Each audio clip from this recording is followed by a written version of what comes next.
ذکر کی ایک فضیلت یہ بھی ہے کہ دلوں کا سکون کیا ہے۔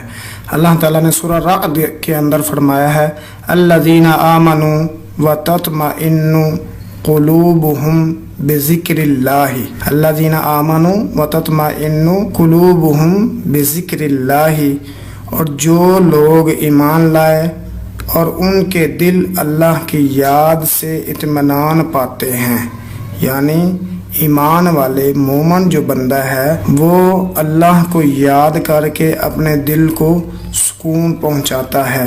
تو آگے اللہ تعالیٰ نے تنبیہ لگا کے فرمایا ہے الا بذکر اللہ تطمئن القلوب، الا بذکر اللہ تطمئن القلوب، سن لو، خبردار بھی الا کا ہوتا ہے، سن لو، آگاہ ہو جاؤ، الا بذکر اللہ تطمئن القلوب، سن لو اللہ کے ذکر ہی میں دلوں کو سکون ہے، الا بذکر اللہ، اللہ کی یاد ہی سے دل اطمینان پاتے ہیں۔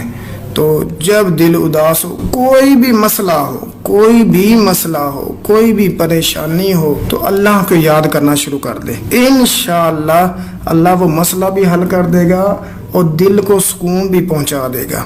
بندہ ٹھیک ہو جاتا ہے، بندے کا مسئلہ بھی حل ہو جاتا ہے، لیکن دل کو سکون نہیں ہوتا۔ تو اللہ کا ذکر کرنا شروع کر دے، قرآن پڑھنا شروع کریں، قرآن بھی اللہ کا ذکر ہے۔ اللہ تعالیٰ کہتا ہے ہم نے اس ذکر کو نازل کیا، ہم اسی کی حفاظت کرنے والے ہیں۔ قرآن بھی ذکر ہے، نبی کا فرمان، اس کو پڑھتے جائیں، کوئی حدیث، کوئی آیت قرآن کی تلاوت، ذکر اذکار کرنا شروع کر دیں، استغفار کرنا شروع کر دیں، تسبیح، تحمید، تحلیل، یہ سارا جو ہے لا الہ الا اللہ، اللہ اکبر، سبحان اللہ و بحمدہ، سبحان اللہ العظیم، کسی طریقے اللہ کو یاد کرتے جائیں، انشاءاللہ آپ کا مسئلہ بھی حل ہو جائے گا، پریشانی بھی حل ہو جائے گی، اور آپ کے دل کو اطمینان، سکون بھی پہنچ جائے گا۔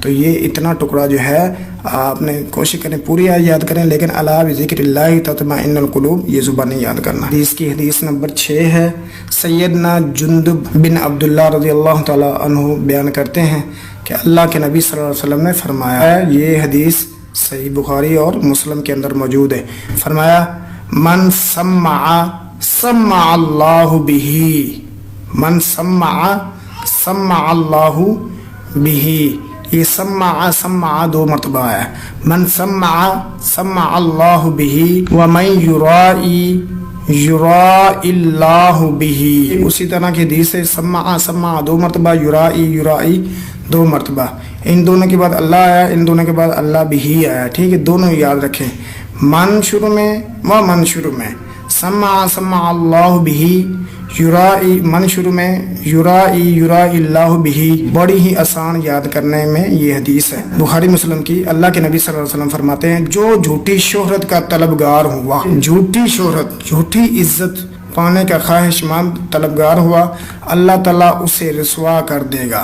ہم علم سیکھ رہے ہیں، یہ نہیں کہ لوگوں کے اندر ہم جو ہے مشہور ہو جائیں، بلکہ اللہ کے قریب ہو جائے، یہ ارادہ ہونا چاہیے، پھر اللہ تعالیٰ جو ہے وہ انسان کو کامیاب کر دیتا ہے، بلندی، رفعت جو ہے، ان اللہ یرفع بہذا الکتاب اقواما، اللہ تعالیٰ اس قرآن کی وجہ سے، حدیث کی وجہ سے، علم کی وجہ سے انسان کو بلندیوں تک پہنچا دیتا ہے، یہ اللہ کا وعدہ ہے۔ تو جو جھوٹی شہرت کا طلبگار ہوا، کہتا ہو کہ میں امیر بن جاؤں، میں بادشاہ بن جاؤں، میری عزت زیادہ بن جائے، جھوٹی شہرت، تو اللہ تعالیٰ اسے رسوا کر دے گا، اللہ تعالیٰ اسے ذلیل کر دے گا۔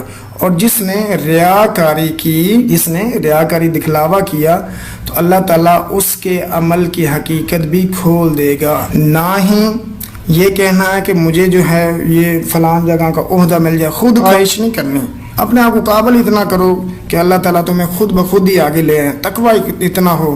تو وہ جالوت طالوت کا جو واقعہ ہے، کیا انہوں نے کہا تھا کہ ہمیں کوئی بندہ دیجئے، تو اللہ تعالیٰ نے وہ بندہ دیا، کہا یہ تقوی میں، علم میں تمہارے اندر زیادہ ہے، جسم مضبوط ہے اس کا، تو اللہ تعالیٰ خود بخود ہی آگے لے آتا ہے، جو تقوی اختیار کرتا ہے اللہ تعالیٰ خود اسے بلندیاں دیتا ہے۔ ایک تو جھوٹی شہرت حاصل کرنے کے لیے کام نہیں کرنا، دوسرا جو بھی عمل کرنا ہے اسے دکھانے کے لیے نہیں، اللہ کو راضی کرنے کے لیے۔ عمل قبول ہونے کی جو شرطیں ہیں اس میں سے ایک شرط یہ ہے کہ اخلاص ہونا چاہیے، جو میں عمل کر رہا ہوں وہ اللہ ہی کے لیے ہے، کسی اور کو دکھانے کے لیے نہیں۔ کوئی استاد کھڑا ہے، کوئی شاگرد کھڑا ہے، کوئی دوست کھڑا ہے، والدین کھڑے ہیں، تو یہ کہ میں اپنی عبادت اور درست کر لوں، نہیں، دل کے اندر بڑا خیال آئے گا، یہ دکھلاوا جو ہے اللہ تعالیٰ کو پسند نہیں ہے، بلکہ یہ بہت بڑا عذاب ہے۔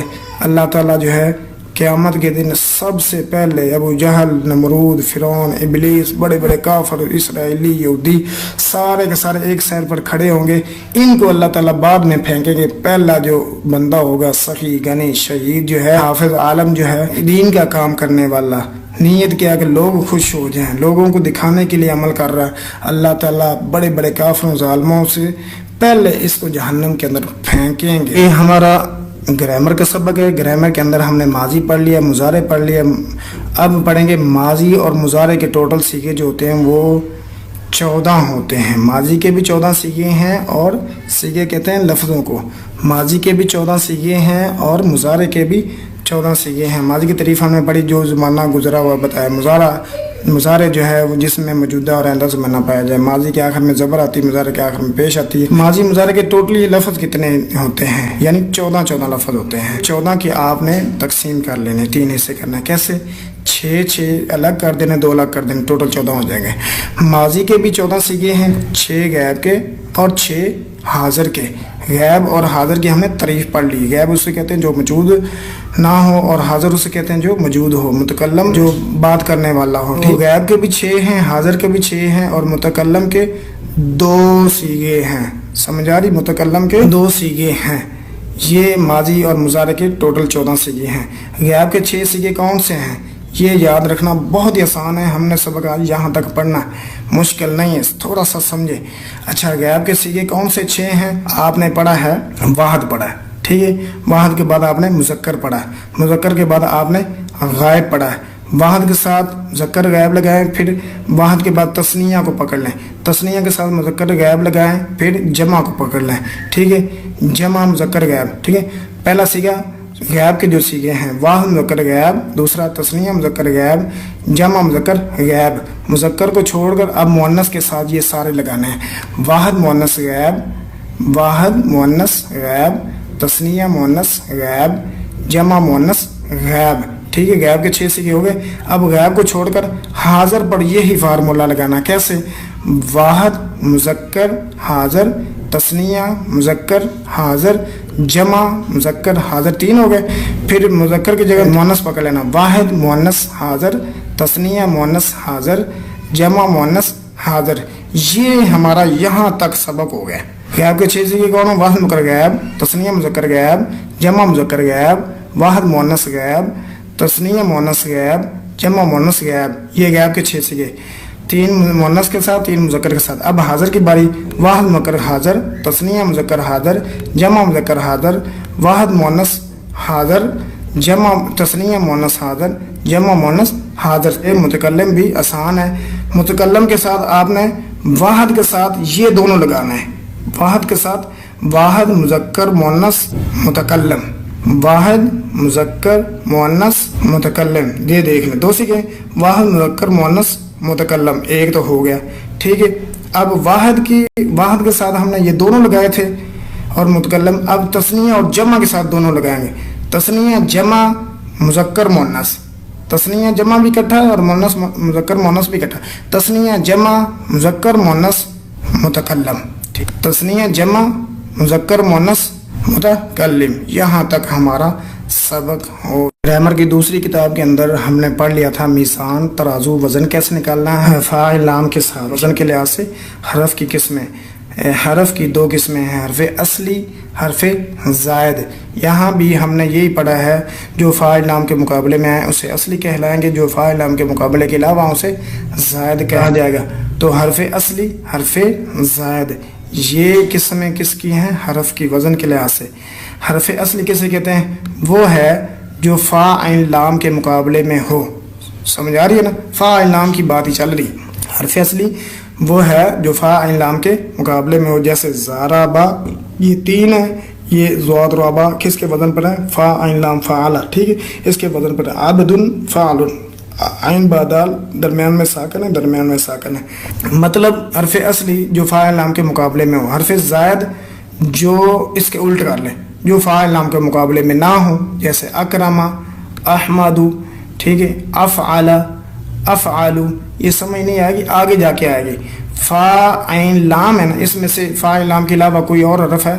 حمزہ، تو ان میں جو ہے یہ حمزہ حرف زائد ہے، باقی حرف جو ہیں کرم یہ اصلی ہے. حمزہ زائد ہے، افعلو حمزہ زائد ہے، فاعل لام اصلی ہیں، احمد میں حمزہ زائد ہے اور حمد جو ہے اصلی ہے، حمزہ زائد ہو گیا. حرف اصلی جس میں جو فاعل لام کے مقابلے میں ہو، حرف زائد اس کے الٹے جو فاعل لام کے مقابلے میں نہ ہو. جب آپ اپنا معنی لغت ڈکشنری کے اندر عربی لغات کے اندر دیکھیں گے تو آپ فاعل لام کو ہی دیکھ کر کسی لفظ کا ترجمہ جو ہے وہ عربی لغات کے اندر دیکھیں گے.